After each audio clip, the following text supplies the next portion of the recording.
Don't be an anonymous investor. Join the stock market social media platform public.com. Invest any amount of money and share with friends and new friends. Discover new opportunities such as new companies and potential business partners and useful tools for beginners, and share your experience with friends on public.com. Link in the video description gets you $5 for being a Grid Network viewer. Use the referral code GRIDnet for your free $5 to invest and start investing and networking on public.com.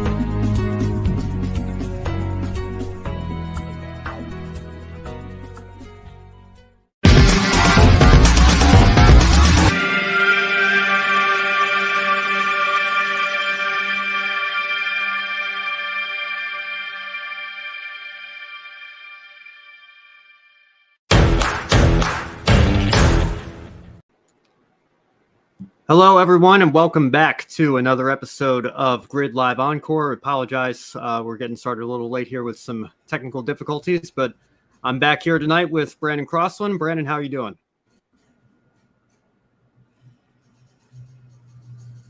Brandon, can you hear me? Yeah, I got you. Just froze out there for a second. But yeah, I can hear you. I'm doing well this week. Sorry for the technical difficulties, but hope we can get everything straightened out here and talk about this short week from Richmond. Yeah, sounds good. And like you said, it's probably going to be a little bit of a shorter show tonight in terms of what we usually cover on this channel. It's just NASCAR's Xfinity series at Richmond.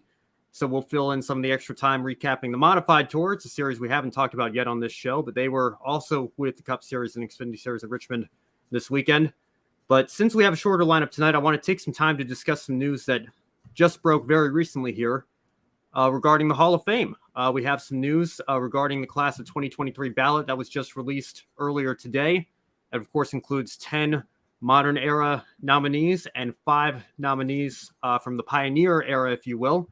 And from the modern era, we have Neil Bonnet, Tim Brewer, Jeff Burton, Carl Edwards, Harry Gant, Harry Hyde, Matt Kenseth, Larry Phillips, Ricky Rudd, and Kirk Shelmerdine.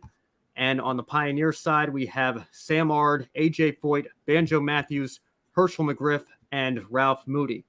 Now, of course, 2 of these modern era nominees will get into the Hall of Fame as part of a class of 2023, along with one of the pioneers. So, Brandon, in light of the list that was released today, you take a look at these nominees. Very simple question. If you hypothetically had a ballot, who would you elect to the Hall of Fame? I mean, it's a stacked list of drivers, and I like looking at the old pioneer ones, and a lot of those names you and I don't really recognize as much, but definitely for the modern era ones, we can speak a lot towards those nominees. And I mean, I guess it kind of depends on what age you are, I think, too. For people our age, I think the names that stick out are guys like Ricky Rudd, Carl Edwards, and Matt Kenseth. But for others, it might be handsome Harry Gant or one of those other names on there. Also, surprised to see AJ Foyt on there as well, but at the same time, probably not surprised that he would be on there. Yeah, well, I'll get to Foyt a little bit later on here because I actually have a follow-up question on that. When I look at these names, I think Matt Kenseth has to be a shoo-in. You know, anybody that wins almost 40 Cup races and is a Cup champion. I think Bill Rexford's actually the only Cup champion that isn't in the Hall of Fame yet. And that goes way back to when the sport was really in its infancy. So anybody who wins a Cup championship, as long as you have a fair amount of wins to back it up, or something else in your resume, that alone almost gets you locked into the Hall of Fame. I think Carl Edwards, similarly, I think the only thing he's lacking is really a Cup championship when you look at his Xfinity career as part of this, because I think that's also important. It's not the Cup Hall of Fame, obviously, it's the NASCAR Hall of Fame. So he's obviously a deserving nominee as well. Neil Bonnet, I think, is probably a little bit overdue, as is Kirk Shelmerdine. Harry Gant, I like as well. Somebody that raced and won into his 50s, and of course is famous for being Mr. September and once winning 4 races in a row. I don't know that his case is quite as strong as somebody like Kenseth based on the total number of wins. But like you said, any one of these names, I think you could see getting into the Hall of Fame eventually. It's just a matter of who we decide to put in this year. And I think if it were for me personally, I would go with Kenseth. I think he has to be one. And, I'm partial to Kirk Shelmerdine, what he accomplished with Dale Earnhardt and helping him get his career established, I think, is important to recognize, and somebody that I think probably should have been in the Hall of Fame a couple of years ago already. And in terms of the Pioneers, being an ARCA West fan, it's hard to overlook Herschel McGriff. And, McGriff's getting up there. He's in his mid-90s now. I don't mean to sound morbid, but you got to think, how many years does he have left where he could, give his own Hall of Fame speech? I think if we want to get him in the Hall of Fame, and I think he deserves to be in the Hall of Fame, you've got to get him in now. And this is one of the things that disappointed me about this new selection process. I think they're really, when you think back to 2010, the 25 nominees that were originally listed, I honestly feel like there's a case to be made that maybe they should have all just gone in at once, because they're all obviously deserving Hall of Famers. They're all, I think they're all in there at this point. So it was always obvious that they were going to get in. It was just a matter of the order in which we put them in. But now we're running into this problem where, some people say 5 nominees is too many to be putting in every year. And maybe that's the case, but I think we still have a lot of people from the Pioneers era that are still patiently waiting their turn to get in. And, this new system does guarantee that at least one of them gets in. But, now we have a situation where, only one gets in a year. And, I would have liked to see, obviously I understand why there was no class of 21, why there was no vote during the pandemic year. But, part of me wondered why we couldn't double up on having 6 nominees go in with the most recent class with Dale Jr., Mike Stefanik, and Red Farmer. But, maybe that's a debate for another time. I want to talk about AJ Foyt, though, because AJ Foyt is obviously, a motorsports legend, somebody that, any international Hall of Fame or just motorsports Hall of Fame overall would absolutely be a lock. And Foyt is somebody who I think is, arguably the greatest IndyCar driver of all time. Yes. Has experience in sports cars and is a Daytona 500 winner, but he only has 7 Cup wins. And you know who else has 7 Cup wins and 1 Daytona 500? Jamie McMurray. Is Jamie McMurray a Hall of Famer? That's something that I think not a lot of people would put on his resume in terms of what his career looked like. Obviously, Foyt has recognition based on his name, but it is the NASCAR Hall of Fame. It's not the Motorsports Hall of Fame. So we look strictly at what Foyt did in NASCAR. In your opinion, is he a NASCAR Hall of Famer? Well, along with those 7 wins, he also posted 36 top 10s, according to his Wikipedia page, which is, as I know as a Wikipedia editor yourself, these are very accurate with no errors. 9 poles as well. Accurate, but... Right. Yeah, I try to keep other guys from messing it up. But yeah, his last race was 1994 at the Brickyard. And so, he's been out of the Cup Series long enough for this sort of thing to, instead of, Matt Kenseth or Carl Edwards, of how short that they've been gone away. But yeah, AJ Foyt, putting him into the NASCAR Hall of Fame, it kind of reminds me of other Hall of Fames across other parts of culture. You look at the Rock and Roll Hall of Fame and some of the people they decide to put into there, you kind of wonder why even make that consideration. People like Dolly Parton, they try to nominate Dolly Parton into the Rock and Roll Hall of Fame.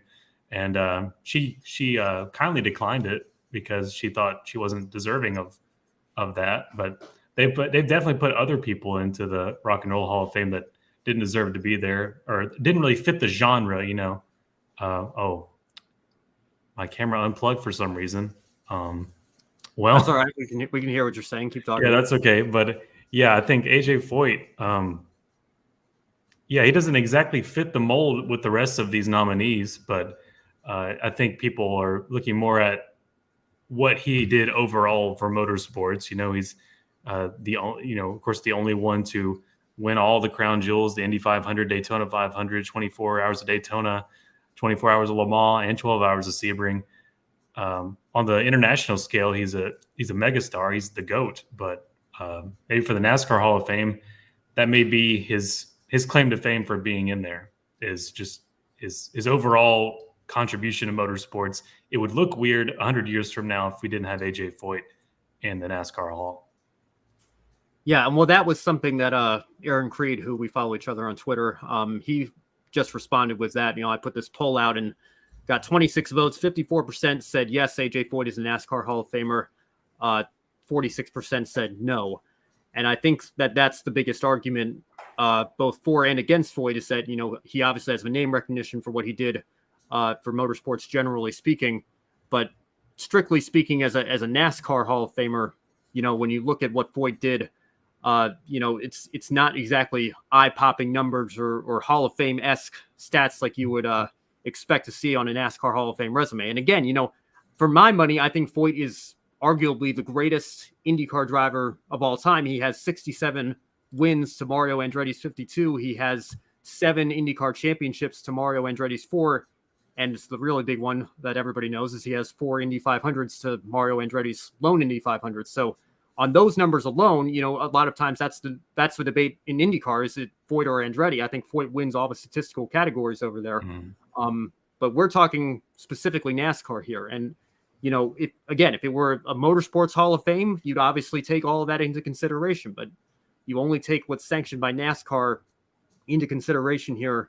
I just don't know that Foyt has the resume, again, right now, at least, to compete with the McGriffs and the Moody's and, other pioneers that are on this list. Sam Ard, you think of what he did at the start of the modern day Xfinity series. I think, I don't know if he's going to get in over the people he's up against, but I think he's certainly deserving of a Hall of Fame mention. But Foyt, to me, as crazy as it sounds to be talking about a icon and legend of motorsports like that, if you look at it objectively, it's a very modest statistical resume to be putting up against the NASCAR Hall of Fame.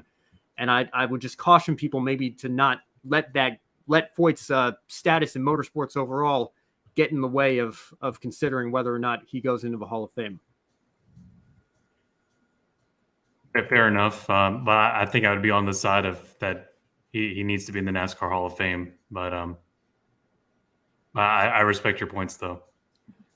So who is your pioneer, if I might ask you that? We've got Ard, we've got Foyt, we've got Banjo Matthews, McGriff, and Ralph Moody, of course, from Whelen Moody. Who would you put in? I mean, personally, I don't know enough about all these pioneers to make a well-informed choice besides AJ Foyt, other than the fact that I really like the name Banjo Matthews. Well, yeah, you gotta know Ralph Moody because of it being slapped on all the cars for all those years. And like you said, Herschel McGriff with the West Series in his history with there. I might have to go with you. If it's not AJ Foyt, it'd be Herschel McGriff. Yeah, and again, McGriff, I think he got a lot of love on social media when he came out of retirement at 90 years old to do that West Series race a few years ago. Be great to see him get in. I think it's probably going to be between him, Foyt, and Sam Ard. Although Banjo Matthews, of course, played an instrumental role in getting Cale Yarborough his 3 consecutive Cup Series championships, and he had a short career as a driver himself. And of course, Ralph Moody obviously has a lot of name recognition going for him as well. So it's going to be interesting. It's one of those years where I feel like we don't really have very many shoo-ins. Even Matt Kenseth, I think I would vote for Kenseth. I think Kenseth's going to get in based on some of the more modern guys we've seen, like Bobby Labonte. I wasn't convinced that he was a first ballot Hall of Famer, but he ended up getting in the first time he was up. So I think maybe for better or for worse, there might be some recency bias among the voters. I'm not saying Bobby Labonte isn't a Hall of Famer. I just don't know that he should have gone in on the first ballot when you consider who he was up against. And of course, that was under the old voting system. One side note here, I got to say, I'm a little perplexed as to why Kenseth is on the ballot this year, but Jimmy Johnson still has to wait another year because Kenseth came out of retirement to do pretty much the entire 2020 Cup Series schedule. So I'd love to get an explanation on that. But Bob Pockrass of Fox Sports actually noted that Jimmy Johnson and Chad Knaus are both eligible for the 2024 class. So if you're on the modern era ballot and you don't get in this year, I think Jimmy Johnson is obviously, I think NASCAR Chasm said he's not a first ballot. He's a don't even need the ballot Hall of Famer. Yeah, he's a shoo-in. Yeah, absolutely. Yeah. And I think there's going to be a lot of people that think, well, how fitting would it be if Jimmy and Chad went in together in the same class? I think that's going to be the 1-2 punch for a lot of voters next year. So if you're in the modern era, you don't get in this year, I think you're probably going to be waiting until 2025 or later to get in. You know what they should do? They should make an amendment where they can have Jimmy Johnson and Chad Knaus says, okay, these guys are going into the Hall of Fame. Now here's your other nominees that you actually choose from. Because so you'll have two elected in. Also, I wanted to know your thoughts about Jeff Burton and Larry Phillips being on the modern era ballot. What are your thoughts about both of them? And what do you know of Larry Phillips that would be of note of him? Yeah, well, I've got to admit, Larry Phillips isn't one of those modern era names that, stands out to me, us as younger race fans, so I don't know that I'm as qualified. Obviously he's a legend of the sport. Anybody that gets nominated, alone has some sort of resume that at least merits consideration. I just don't know that I'm the best person to ask in regards to, should he get in or not. So I will defer to maybe some people in the chat or commenters or whoever. I do know obviously enough about Jeff Burton's career as a race fan. And I saw some people are saying Burton's not worthy of Hall of Fame consideration. When you look at his stats, 21 Cup wins, I think is very borderline without a championship. If Burton had a championship to go with it, I would say, probably not first ballot with those numbers, but, I think probably he would get in eventually at some point. But then you factor in what he did in, I guess, back when he was racing was the Busch Series and a little bit of Nationwide Series. And, I remember the Holiday in-car from my first days growing up as a NASCAR fan. And, Burton got 5 wins there in 2007. So it all factors in. People like to look at Dale Jr.'s 26 Cup wins without a championship and say it was very modest, but he's a 2-time Xfinity champion. He's an owner in that series. And, it all adds up. And when it all adds up and you consider what Dale Jr. has done for the sport, absolutely first ballot Hall of Famer. So the Xfinity career for Jeff Burton, I think, gives him a solid case. Again, I don't think he's going to get in this year. And like we just said, with Jimmy and Chad being on the ballot next year, probably going to have to wait a little while. But, is he worthy of consideration? I think he is. Is he a Hall of Famer? That's a question that's going to be up to the people filling out the ballots. And I think there's a case to be made both for and against it. But regardless of what side you're on, it's important to remember that it all factors in. And Burton does have a very strong Xfinity Series career that I think would help that case. So, well, I think the reason your question here. Yeah, I think the reason why guys like Jeff Burton are on the ballot is not so much what they did on the track, but probably more of like how they propelled the sport to be where it was in the late 90s. I look at a guy like Jeff Burton. He had a huge fan following. I mean, along with the others, but I mean, guys like Jeff Burton really had the personalities to drive our sport into the 21st century. Whenever it was exploding. And I think that a lot of that can go to his credit as well, not just what he did on the track, but also just his personality and the kind of attention he brought to NASCAR outside of the racetrack.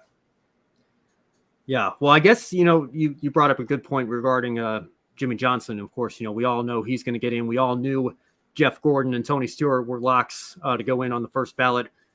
So, we've changed the process up, the last couple of years. Do you think maybe it's worth going to a system like how the Baseball Hall of Fame does it, where you just have to get a certain percentage of the votes and it doesn't matter how many nominees reach that threshold? It could be that nobody gets into the Hall of Fame one year. It could be that 6 guys get into the Hall of Fame the next year. I mean, do you think that would be something that would prevent, situations like we have now where the modern era is probably going to be locked out next year thanks to the Jimmy and Chad dominance of them going in on the ballot together? Mm-hmm. Yeah, that may be a route to go. But to me, I might be the wrong person to ask about Hall of Fames because I really think they're pretty arbitrary in the grand scheme of things. I've never really been a big fan of Hall of Fames or I mean, it's great that people get it, inducted to them and, they get to have their career, stamped at the end after retirement and they get to be immortalized, quote unquote. But yeah, it's still a big deal. Yeah, well, there's certainly a lot to consider here, and I almost wish I had a ballot because I'd like to give my input, but in other ways, I'm glad I don't, because I think there's certainly a very strong class of nominees that have just been released today, and I think that every single one of them has a case for making the Hall of Fame. It's just a matter of deciding, there's only 3 spots. So, it's going to be a difficult decision for the people that do have the privilege of filling out those ballots. And I guess we'll have our answers soon enough. For sure. Like I said, I wish we had something that we could make up for the year that we missed, because, again, you talk about some of these pioneers here, Herschel McGriff and his mid-90s. I think he's 94 years old now. AJ Foyt, 87. These are guys that if we want them to go in the Hall of Fame, they deserve to give their own Hall of Fame speech. And again, not to sound morbid, but well, you're right. I mean, they need to hurry up. I don't think they have 10 to 15 years to wait on anymore. They've got to get in now if we're going to give them that opportunity, and I think they deserve it. So, they might get robbed of it if they wait another 5 or 10 years. Just because of the way the selection works. Yeah, and that's the thing. Going back to Foyt, I think we have to be fair for everybody. It's difficult to weigh his NASCAR career versus his career overall, but that's another consideration to give here. He deserves to give his own speech. Obviously, if anybody deserves to give their own speech, I think it's somebody like AJ Foyt. But it all factors in, and we can't let those biases get in the way of how we vote. So like I said, I would probably go with McGriff, Kenseth, and Shelmerdine. Those would be my 3. But I acknowledge that it is not going to be an easy decision. So we'll have to see where it goes from there. So let's move on into our recaps for this weekend. And stop me if you've heard this one before. Ty Gibbs went to victory lane. You said enough. You said I got you. Yep. I bet he pushed somebody out of the way to get there, didn't he? Yeah. No, I know what happened. I'm being sarcastic. Yeah, of course. Yeah. Well, we'll get into that in a second here, but it is amazing. I feel like every week we've come on here, we're talking about Ty Gibbs for one reason or another, but his 7th career victory in just 25 Xfinity Series starts. Gibbs found himself in a late race battle for the win with John Hunter Nemechek, who was in the Joe Gibbs Racing 18 car, ironically enough, this weekend. So he's done some starts in the 26 and obviously is a Truck Series driver full-time. But this weekend he found himself as Gibbs' teammate. Nemechek passed Gibbs, I think most people would agree, fairly cleanly.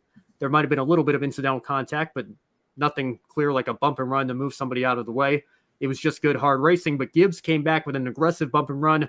Arguably didn't even try to make the corner, slid up into Nemechek's path, took the win back. Nemechek had to settle for second, and he was visibly upset with Ty Gibbs in his post-race interview. So, Brandon, we had this debate last week in the Cup Series. Bump and run versus dump and run. What Ty Gibbs did, was that a fair move or a foul move?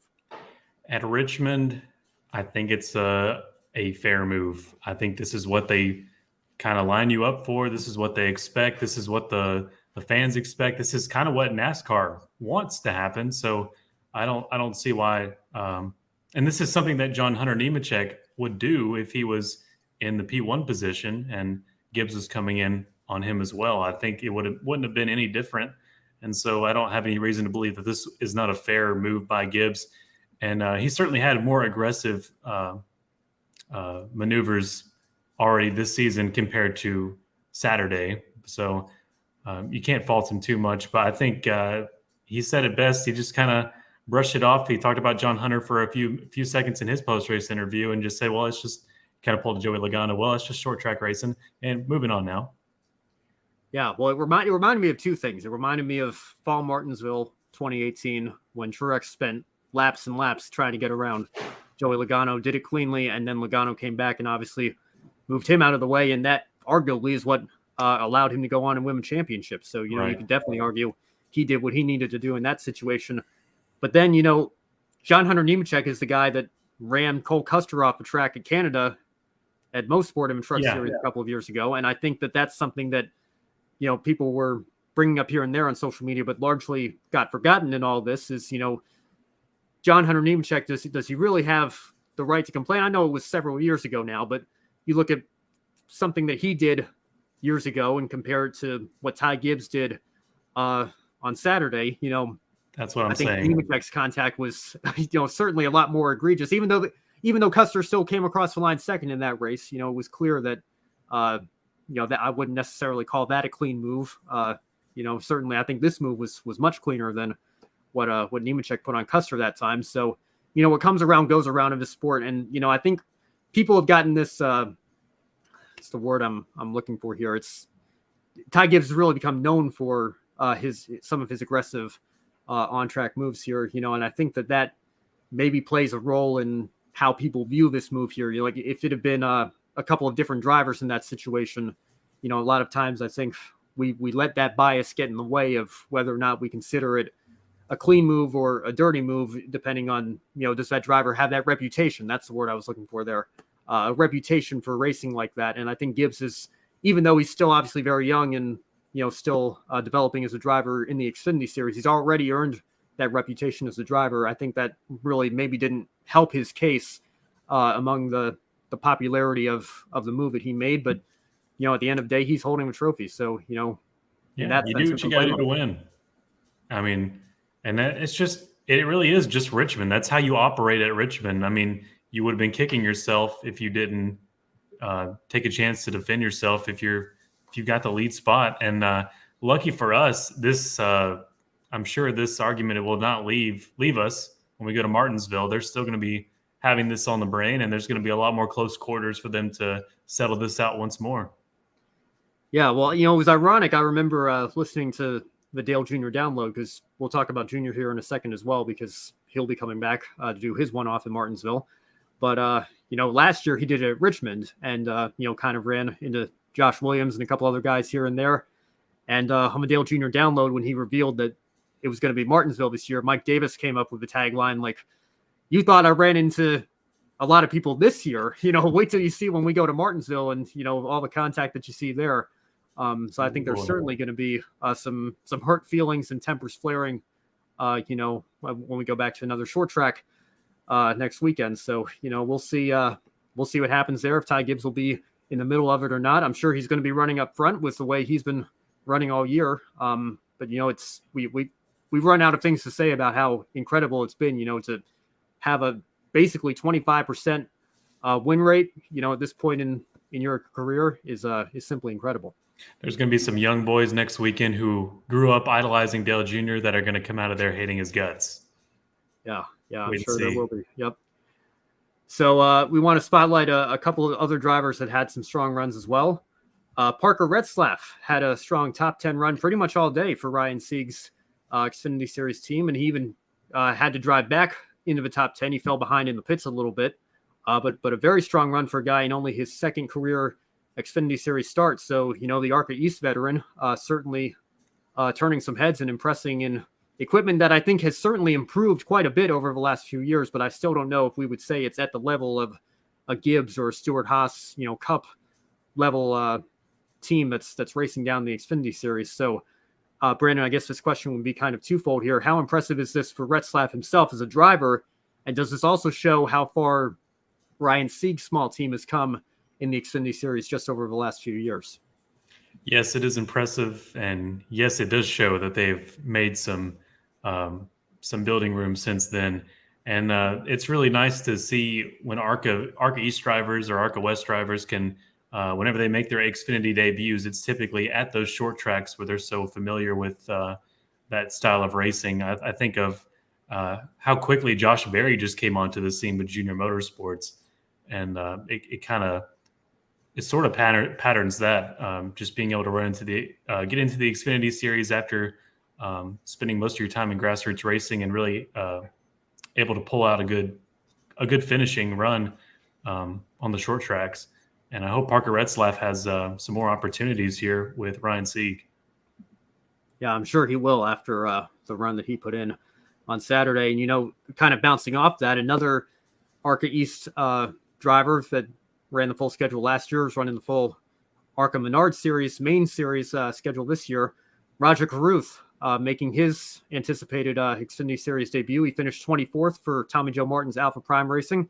And Carruth is, of course, expected to run a few more Xfinity races this year. I know he doesn't want to lose his Rookie of the Year eligibility going into 2023, so we won't be seeing him too often here in the Xfinity Series. Of course, ARCA is going to be his main focus. But, I think there were maybe some concerns that, with Carruth, having limited experience in ARCA, maybe he was making the jump to the Xfinity Series too early. But when you consider the experience level that he has in ARCA, the team that he's driving for in Xfinity, with all due respect to Tommy Joe Martins, they're doing their best and they have come a long way. But I don't even think that Alpha Prime, we could put them on the same level as where Ryan Sieg's team is now in terms of equipment. So, Tommy Joe Martins even himself has put in some very impressive runs this year as well. And Roger Carruth being in 24th, how would you assess that result for his debut race, and what can we expect from him going forward this season? On social media, I think he said something along the lines of, this is that was a lot of fun, not what we wanted, or like learned a lot, not the finish he wanted. But I think Raja needs to pat himself on the back. That was a pretty darn good effort for your first time in an Xfinity car at Richmond. Hats off to Raja and all the prep work that he's done over the years, not only in ARCA but also on the sim, just grinding out hours and just getting strategies right, getting break times right, and everything. I think he's done just fine, a lot better than most can say they did in their debut race, especially at a tough track like Richmond in the Xfinity car. He's going to get hopefully a few more opportunities here before he goes back full time to ARCA, and it's going to be like I said at the beginning of the year with ARCA. He's one of my guys to watch, and I'm looking forward to seeing his career progress. Yeah, I think certainly when you consider all the circumstances surrounding his debut, to come home with a top 25 for a team like that, making your debut at a very difficult racetrack for anybody, let alone a rookie on his debut. Rajah Caruth certainly has something to be proud of here, and I've been very impressed with how quickly he's been able to pick this up, and certainly hope that he makes the most of the few opportunities he's going to get next season, or the rest of this season, rather, looking ahead to next season. And then, obviously in ARCA, I think he's somebody you've got to keep an eye on, like you said, maybe even a championship contender, with how strong he started his season there. So, certainly a great race for both those guys, Parker Retzlaff, Rajah Caruth, two young guys I think we're going to have to keep an eye on as the season continues. So, like I said, only one series we regularly cover here on this show in action. So let's talk a little bit of modified racing, shall we here? Let's first give a shout out to Justin Bonsignor, a driver that is going to be very familiar to fans of the Modified Tour here. Bouncing back from a rough debut race in New Smyrna in February this season, Bonsignor has won the last two Whelen Modified Tour championships, and 3 of the last 4 dating back to 2018. He picked up the win Friday at Richmond, so congratulations to him. And also, we want to give a shout out to a name that most NASCAR fans will certainly recognize, Ryan Newman, back in NASCAR this season, 13th place on Friday night at Richmond. He, of course, has done some modified racing here and there, but he got an opportunity to come back to the modified series, make his NASCAR debut this season, and we want to give him a special shout out as well. He was actually on One Shining Moment on yesterday's show. So, Brandon, looking, what Ryan Newman did on Friday, what he's done in his career. He's won several modified races, raced part-time when the series has been joining the Cup Series on their tour. I got the sense that he was kind of the odd man out at Roush. When Brad Keselowski came in, he didn't necessarily have this retirement tour or anything. I think he still wants to continue racing, at least on a part-time basis. Is this maybe that opportunity that he might be able to take to continue to race? And when you look at what he's done in the past in the modified car, can he maybe consider taking this up full time? I think definitely he would have the sponsorship backing from somebody. And I really enjoyed watching that race, Ben, at Richmond. And I told you last week after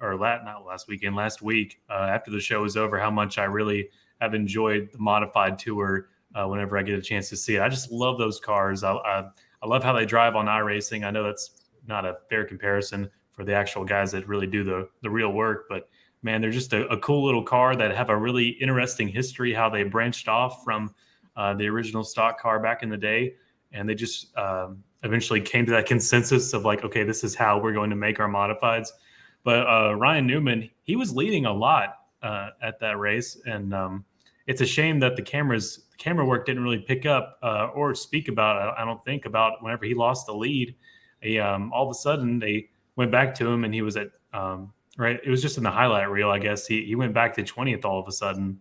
And there wasn't really much clarification on what exactly happened to him, but he was contending up there with Bonsignor for the lead quite a bit there. And it was at Richmond with the Tour Modifieds, it's a lot about your it's a lot more like a mile and a half, I guess, for them in a way. I mean, compared to when you look at some of the other places that they send Tour mods like Stafford and much shorter tracks and Myrtle Beach, miss Myrtle Beach, but yeah, I think everybody does. Yeah, well, like you said, I love the modifieds too, and I wish they got a little bit more coverage here. And more attention. Yeah, I always try to watch New Hampshire, because I think that's their Daytona 500. And like you said, you pointed out this racing at Richmond maybe looked more like a mile and a half for them. It does look like Daytona when you put the modifieds out on New Hampshire. You see a lot of drafting. It's pretty much impossible for somebody to pull away from the pack, and we see a lot of lead changes in those races. So, they definitely put on a good show, and hopefully we'll have some more opportunities to cover them here on this show. I'm glad we got the chance this week with the limited series in action, and getting back to Newman. I think this is something that is probably a little bit different than Kyle Busch running an Xfinity race or a truck race. This reminds me more of what Kevin Harvick was doing a few years ago, running a couple of K&N West races. These are series that don't air live on cable television every weekend. They're on tape delay, most of them, but they don't get nearly the same amount of press as even Xfinity and trucks do. So, why not have a guy like Ryan Newman in particular here, who's no longer full-time in Cup, but still a name that even a casual NASCAR fan will have the potential to recognize. Somebody that, unfortunately, it looks like his Cup career is probably at least full-time over, being the odd man out at Roush. This might be an opportunity for him to continue to race, and also for the Modified Tour to have a name like that come in and draw some interest from fans that might not otherwise put the race on or be interested in it. So I think that it'd be best for Newman, and also good for the series as well if he got a few more starts this year and maybe even one full time. Who knows? And it's just a supplement on that 25 cookout machine of Bobby Labonte, who's in there full time. It just adds 2 former Cup drivers to the mix. It definitely could give the tour mods the worthy press recognition that they deserve, and they definitely put on a whale of a show. Yeah. And again, I think it's great to see, I think Mike Stefanik, kind of circling back to what we were talking about at the beginning of the show, certainly a legend of NASCAR, and his Hall of Fame induction was long overdue, and it's a shame that he couldn't give his own speech as well. I'm glad they let his wife Julie step in and do that, but somebody that I think deserves that level of recognition. And the Modified Tour, like we said, puts on a great show and has some great drivers. And Justin Bonsignor is stacking up these championships. I don't know, maybe one day we'll be talking about him as a NASCAR Hall of Famer if he keeps this up. So possibly we'll have to see where that goes. All right, so a couple of final questions here as we close out the show. I want to circle back to Dale Earnhardt Jr. Like we mentioned, highly anticipated return to the driver's seat this weekend for him. Of course, this is his annual Xfinity one-off. So what do you think are some reasonable expectations for him as he steps back behind the wheel of an Xfinity car in Martinsville? With the Junior Motorsports prepared machine, I'd say a reasonable expectation would be top 15. I'm leaving some room for error. At best, I think he's going to have a top 5 car like we saw him do at Richmond last year and some of his other Xfinity returns.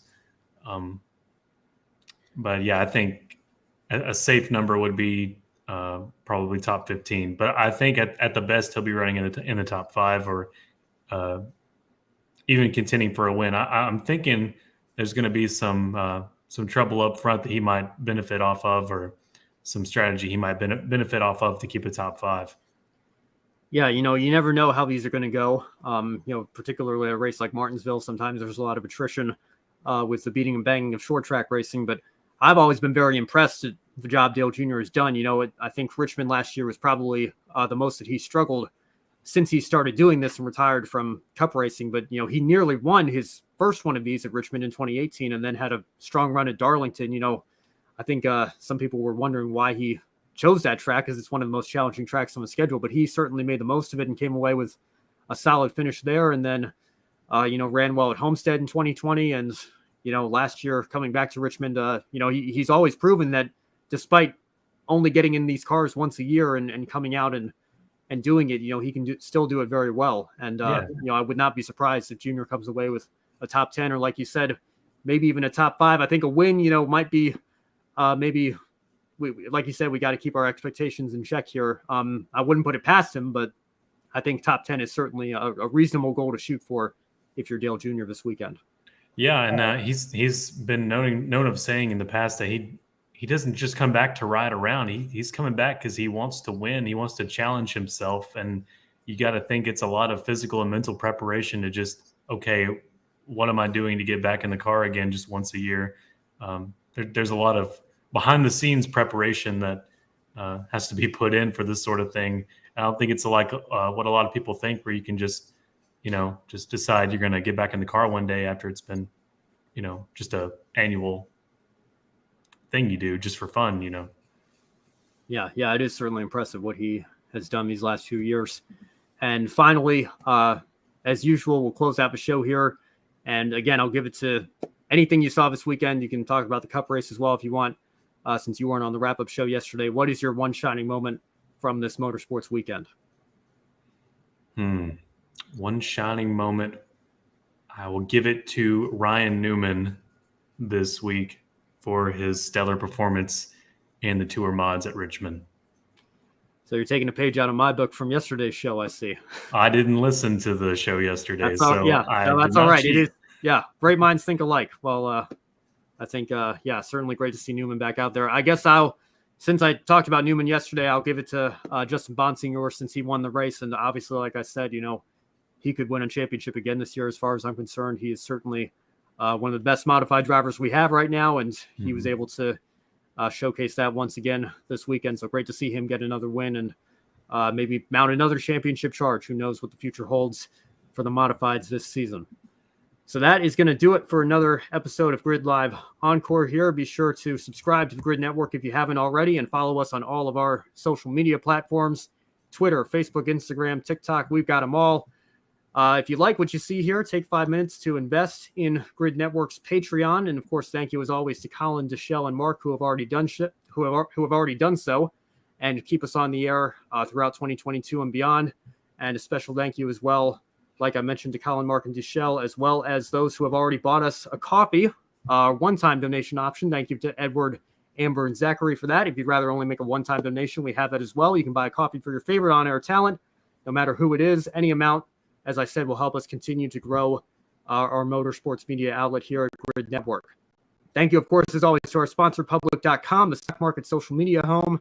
The referral code GRIDnet in the link below gives you $5 to invest in the stock market, and Public.com allows you to connect with friends, make new friends, and use tools to learn how to invest in the stock market. Now, Wednesday, of course, as always, we have Grid Tonight with Adam and Kobe. Thursday, Joe and Daniel will host Women in Motorsports. As always, we'll see you back here for Grid Live on Saturday with our pre-race show, and on Sunday with our wrap-up show. And then Brandon and I, of course, will be back next Monday night with another episode of Grid Live Encore. We have Xfinity and Trucks making their return as well at Martinsville. What are you looking forward to, Brandon? I'm ready for beating and banging around the paperclip. That's what it's all about, man. And hopefully some Fox shots of the hot dogs. I definitely want to see the hot dogs more than the race. Can we get that more than the race? I don't know about more than the race. The crowd. Too bad. That's what's going to happen. Yeah. I memean, you've got to, like we said, the hot dogs are certainly a staple of Martinsville. So I'm okay with a few shots here and there. But, like to see, I'll close on this as well. Credit to Fox. We had a great battle for the win in the Cup race, and they kept the last 50 laps or so commercial free so that we could see that. I think the camera angles could still use some improving, but let's give credit where it's due. We've been kind of hard on Fox to start the year, but they did go commercial free. So, that is something that is worth celebrating there. The main technical director went to the bathroom, and then the good guy actually got on there and did a good job. So. Yeah. So credit to Fox for that. And for Brandon Crossland, I'm Ben Schneider. Thank you all for watching as always, and have a wonderful week. We'll see you next time here on Grid Network. See ya. Don't be an anonymous investor. Join the stock market social media platform, Public.com. Invest any amount of money and share with friends and new friends. Discover new opportunities, such as new companies and potential business partners, and useful tools for beginners, and share your experience with friends on Public.com. Link in the video description gets you $5 for being a Grid Network viewer. Use the referral code GRIDnet for your free $5 to invest and start investing and networking on Public.com.